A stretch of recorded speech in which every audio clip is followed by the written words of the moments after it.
जय भीम साथियों, मैं हरिकेश्वर राम सशक्त भारत चैनल से आज हम विश्लेषण कर रहे हैं कि जो लोकसभा का चुनाव 2024 हुआ उसमें मुख्य मुद्दा क्या हुआ और उसमें नैरेटिव किसका सेट हुआ और पूरा सेट हुआ, अधूरा सेट हुआ, किसके विरुद्ध गया, किसके पक्ष में गया। तो इस बिंदु पर बात करना चाहते हैं। तो सबसे पहले हम जानना चाहेंगे जो एनडीए है, खासकर बीजेपी। तो बीजेपी ने जो नैरेटिव सेट करने का कोशिश किया, सबसे पहला उनका नैरेटिव ये था कि 400 पार का उन्होंने नारा दिया। तो पहले हम उसका विश्लेषण करें।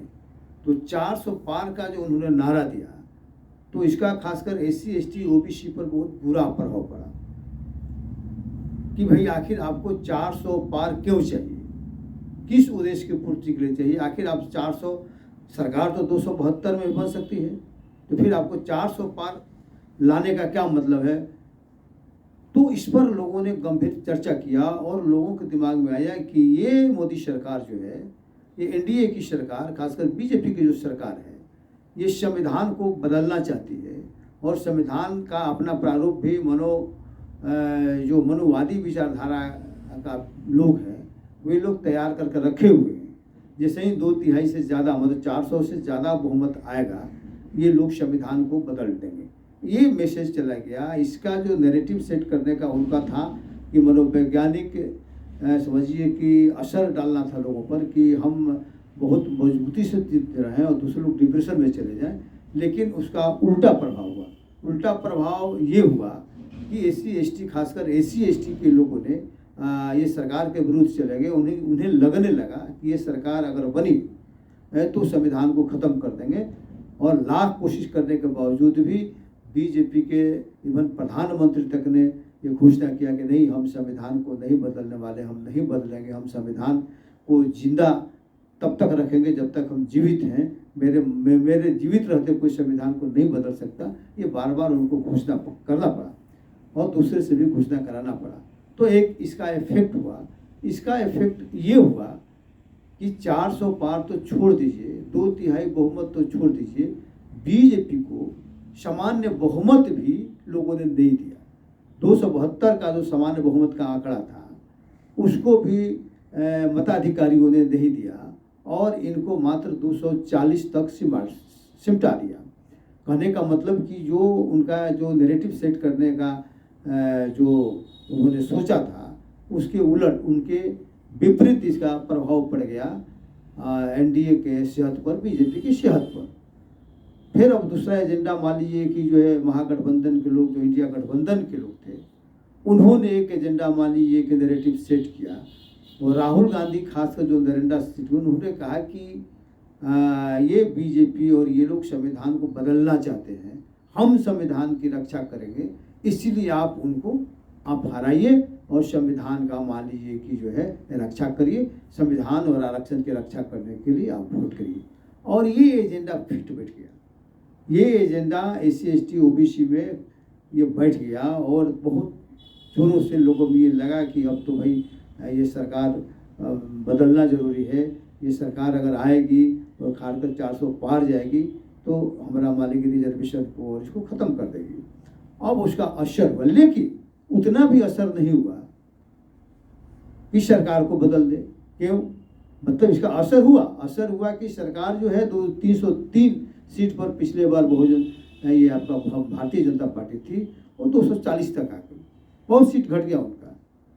किसी तरह से एनडीए का बहुमत आ गया, लेकिन इंडिया गठबंधन भी बहुमत से दूर चली गई। सब मिल को भी इनको नहीं आया। तो ऐसा क्यों हुआ? जबकि इनका एजेंडा, इनका जो नैरेटिव जो है सेट हो गया, इसके बावजूद भी इनको मेजॉरिटी नहीं मिला, साधारण मेजॉरिटी भी इनको नहीं मिला। इसका क्या वजह है? तो हम जो इस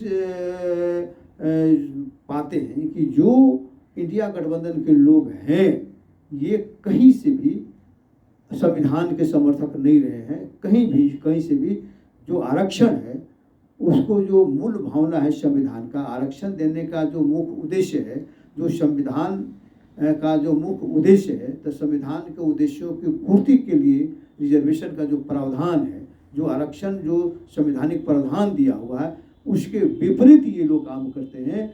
और जो रिजर्वेशन प्रतिनिधित्व के लिए है, जो रिजर्वेशन मान लीजिए कि भेदभाव, अन्याय और बेईमानी को मिटाने के लिए है, संस्थागत बेईमानी को मिटाने के लिए, संस्थागत भेदभाव और संस्थागत मतलब समझिए कि एक तरह से अन्याय को मिटाने के लिए है, तो उसका इस्तेमाल नहीं करके उस रूप में आगे नहीं बढ़ के ये एक कल्याण का मुद्दा लोग बना के पब्लिक में डाल दिया है और गरीबी उन्मूलन कार्यक्रम बना दिया है, रोजगार साधन का उन्मूलन के रूप में इसको दुष्प्रचारित किया है, उसी रूप में देखते हैं। इसीलिए आप देखेंगे कि किसी भी जो प्रतिनिधि असली प्रतिनिधि होना चाहिए था, प्रतिनिधित्व किसको देना चाहिए था, उसको कोई भी विपक्षी पार्टियां प्रतिनिधित्व, सक्षम प्रतिनिधित्व, निर्णायक प्रतिनिधित्व नहीं देती है।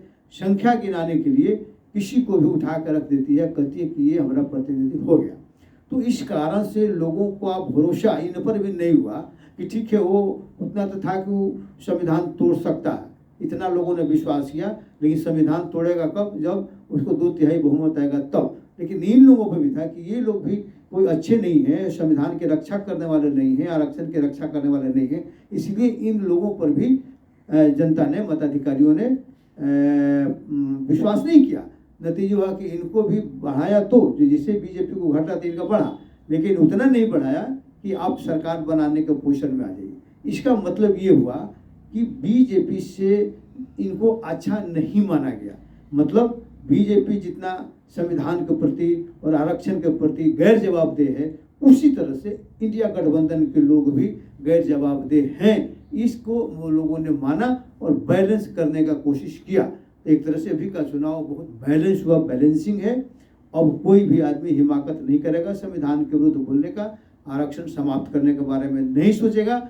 अगर सोचेगा तो उसका निस्नाबूत हो जाएगा, अगला चुनाव में उनका पूरी तरह से सफाया हो जाएगा। तो इसीलिए इस बिंदु पर आप समझना पड़ेगा कि इस चुनाव का जो नैरेटिव जो सेट हुआ, संविधान और आरक्षण हुआ, ये बहुत खुशी की बात है। क्योंकि पिछले जो विगत 2 चुनाव हुआ उसमें सामाजिक न्याय, संविधान और आरक्षण का नामो लेवा कोई नहीं था। लेकिन अच्छी बात ये हुई कि सामाजिक कार्यकर्ताओं ने, हम लोगों ने सामाजिक न्याय आंदोलन चलाया, हम लोगों ने आरक्षण बचाओ संविधान बचाओ मोर्चा के तहत आंदोलन चलाया और आरक्षण को परिभाषित किया कि आरक्षण ये गरीबी उन्मूलन कार्यक्रम नहीं है। आरक्षण मान लीजिए कि कोई जो है ना, ये गरीबी उन्मूलन कार्यक्रम नहीं है, ये रोजगार का साधन नहीं है, ये कल्याण का साधन नहीं है, बल्कि ये प्रतिनिधित्व का सवाल है। ताकि संस्थाओं द्वारा, जो शासन प्रशासन के द्वारा, न्यायपालिका के द्वारा SC, ST, EBC या कमजोर वर्गों के साथ जाति के आधार पर, धर्म के आधार पर भेदभाव, अन्याय और बेईमानी नहीं हो, इसकी गारंटी करने के लिए रिजर्वेशन की व्यवस्था है। इस चीज़ को हम लोगों ने बताया और बहुत हमें खुशी है कि आज ये मुख्य एजेंडा बन गया, ये नैरेटिव इसी पर सेट हुआ। फिर भी अगर मान लीजिए विपक्ष के लोगों पर विश्वास होता तो उनको अपार बहुमत मिलता, उनको अपार बहुमत नहीं मिला। इसका वजह है कि जनता को जितना अविश्वास NDA पर है उतना ही अविश्वास इन लोगों पर भी था। लेकिन खैर अब बैलेंस पोजीशन हुआ है, अब दोनों को इस बारे में सोचना होगा और हमको लगता है कि भविष्य में भी हम लोगों को भी लड़ाई को और तेज करना पड़ेगा और सही तरीका से, मतलब संविधान के अनुरूप सामाजिक न्याय और आरक्षण, धर्मनिरपेक्षता को स्थापित करने की लड़ाई को आगे बढ़ना पड़ेगा, लोगों को बताना पड़ेगा। जब तक लोग नहीं जागरूक होंगे तब तक ये पॉलिटिकल पार्टियां जो है संविधान के अनुरूप सामाजिक न्याय को स्थापित नहीं करेंगी और धर्मनिरपेक्षता को स्थापित नहीं करेंगी। धर्म का मतलब ये नहीं होता है कि आप सरकार में जाइए और किसी धर्म के अनुरूप, किसी धर्म के अनुसार काम करिए। क्योंकि सत्ता किसी का नहीं होता है, किसी धर्म का ना होता है, न किसी जाति का होता है। जब आप कुर्सी पर चले जाते हैं तो सबको एक समान देखने की बारी होती है। आपको ये नहीं लगना चाहिए कि आप किस जाति के हैं और किस धर्म के हैं, प्रधानमंत्री की कुर्सी पर बैठने वाला कौन है, ये पता नहीं चलना चाहिए आपके व्यवहार से और आपके मान लीजिए कि जो भी कार्यकलाप है उससे। लेकिन आज उल्टा हो रहा है। लेकिन खैर समय आ रहा है, धीरे धीरे लोग समझ जाएगा। जिस दिन संविधान के अनुरूप सामाजिक न्याय और धर्मनिरपेक्षता की स्थापना हो जाएगी, समाज में बौद्ध मान लीजिए जो करने, बौद्ध मतलब बौद्ध धर्म नहीं, मतलब बौद्ध धर्म का मतलब समानता पर आधारित, बंधुत्व पर आधारित और भाईचारा पर आधारित समाज का निर्माण हो जाएगा और देश मजबूत हो जाएगा, देश सशक्त हो जाएगा। तो साथियों, आज अपना हमारा यही विश्लेषण था। इसके साथ अपनी बात हम समाप्त करते हैं। जय भीम, जय भारत, जय संविधान।